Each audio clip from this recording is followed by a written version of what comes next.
Syllabus की planning इसलिए important हो जाती है क्योंकि सिलेबस कहीं न कहीं काफ़ी वास्ट है, ब्रॉड है और 3 स्टेजेस हैं एग्ज़ाम की। प्रीलिम्स है, फिर मेंस, फिर इंटरव्यू। मेंस में भी 4 जीएस के टॉपिक, एसे है, ऑप्शनल है, इंटरव्यू है। सो कहीं न कहीं कोई ना कोई टॉपिक टच हो ही जाता है। मतलब अगर आप ओवरऑल क्लोज़ एनालिसिस करेंगे, तो हर टॉपिक टच हो जाता है किसी न किसी स्टेज पे।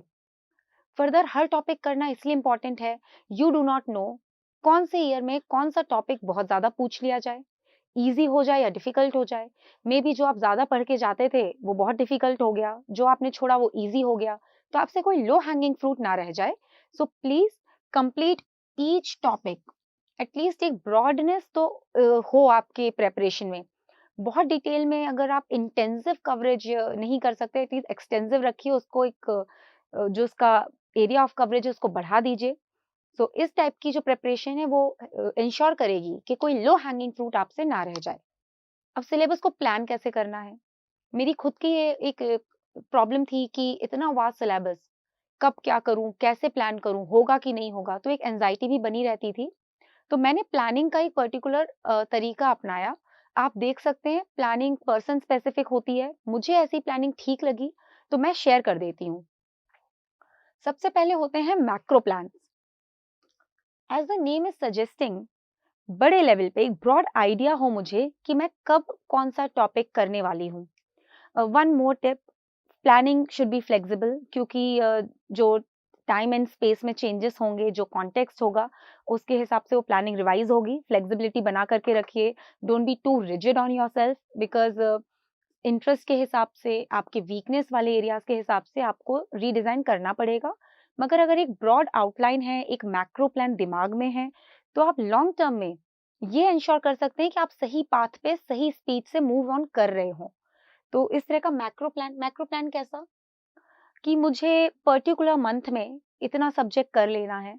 मुझे इस मंथ में ये वाला टॉपिक कंप्लीट कर लेना है। जैसे मैं अपनी बात करूँ तो मुझे इकोनॉमिक्स 45 डेज़ में करना है। मुझे हिस्ट्री को 1 महीने में कंप्लीट करना है। मुझे ज्योग्राफी 1 महीने में कंप्लीट करना है।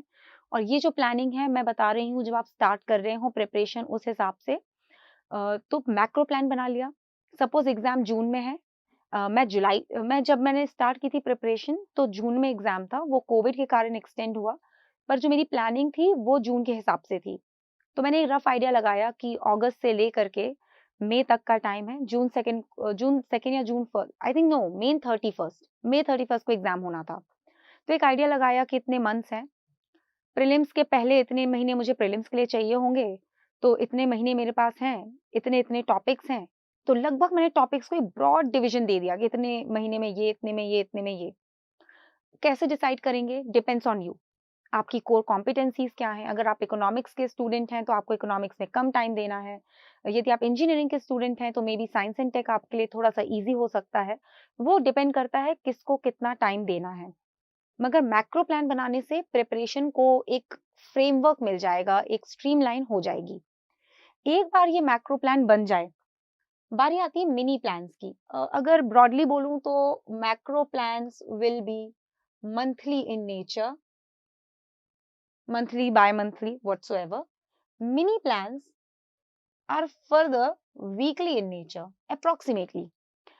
सपोज मुझे मालूम है कि मुझे इस पर्टिकुलर महीने में हिस्ट्री कंप्लीट करनी है।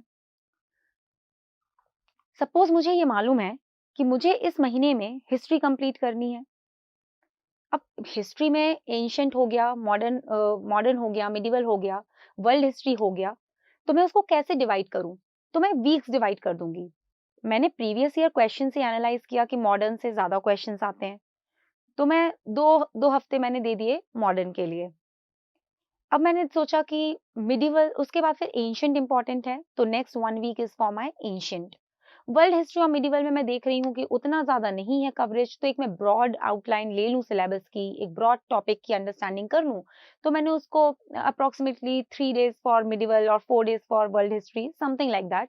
Again figures are suggestive in nature. मुझे भी वर्बेटिम अब याद नहीं है कि मैंने क्या प्लान किया था, बट एक ब्रॉड आउटलाइन आप इस तरीके की बना लीजिए। सो अब आपको उस मैक्रो प्लान का एक सब प्लान मालूम है कि मिनी स्टेज पे मुझे ये करना है। जब आप ऐसे प्लान्स बना लेंगे, उसके बाद आपको माइक्रो प्लानिंग करनी पड़ेगी। माइक्रो प्लानिंग क्या है? मुझे मालूम है मुझे 2 हफ्ते में स्पेक्ट्रम बुक पढ़नी है। मैं बुक लिस्ट डिस्कस करूँगी। सपोज़ मॉडर्न हिस्ट्री के लिए आई रेफर्ड स्पेक्ट्रम। 2 हफ्ते हैं, स्पेक्ट्रम बुक है, तो मुझे लगभग-लगभग हर दिन इतने टॉपिक कर लेने चाहिए। इससे होता ये है कि हमारी प्रिपरेशन कंजेशन इससे होता ये है कि हमारी प्रिपरेशन में कंजेशन नहीं आता, कि शुरुआत में हम एक-एक टॉपिक बड़े आराम से पढ़ रहे थे और फिर लास्ट में जाकर के हम उसको बिल्कुल जस्ट निपटा रहे हों या एक फॉर्मेलिटी सी कर रहे हों या फिर अपने आप को ओवरबर्डन कर रहे हों। उससे बचने के लिए आप ऐसे डेली के हिसाब से प्लान बना लीजिए कि भई हमको 2-2 चैप्टर डेली करना है या हमको 3 चैप्टर इस दिन, 2 इस दिन, लेंथ ऑफ चैप्टर पे भी डिपेंड करेगा। जब आपके पास ऐसी प्लानिंग होगी, तो आपके पास डेली के टारगेट्स हो गए, आपके पास वीकली टारगेट्स हो गए, आपके पास मंथली टारगेट्स हो गए। आप क्या कर रहे हैं? आप डेली अपने सिलेबस के कुछ पार्ट्स को कंप्लीट करते जा रहे हैं, डेली अपनी डेस्टिनेशन की तरफ और क्लोज होते जा रहे हैं और ऐसी प्लानिंग आपको थोड़ा-सा एंग्ज़ायटी से दूर रखेगी। अदरवाइज़ क्या होता है कि हम ये सोचते रहते हैं सिलेबस होगा कि नहीं होगा, कब तक होगा, प्रीलिम्स निकलेगा कि नहीं निकलेगा, प्रैक्टिस का टाइम बचेगा, रिविज़न कब होगा? Everything will be sorted out. So plan करिए। This is suggestive. आप दूसरी कोई स्टाइल हो, टेक्निक हो प्लानिंग की, आप उसको एक्सप्लोर कर लीजिए। This was my style. So if you want you can do this. I used to do it in written format in a diary. आप उसको सॉफ्ट कॉपी में या कहीं पे जैसा चाहें आप उस हिसाब से करिए। तो ये आपको ऑन ट्रैक रखेगा, सेल्फ असेसमेंट में हेल्प करेगा कि आप कितना आगे बढ़ रहे हैं, कितनी स्पीड से बढ़ रहे हैं। So please do plan. How you plan is on you, but do plan.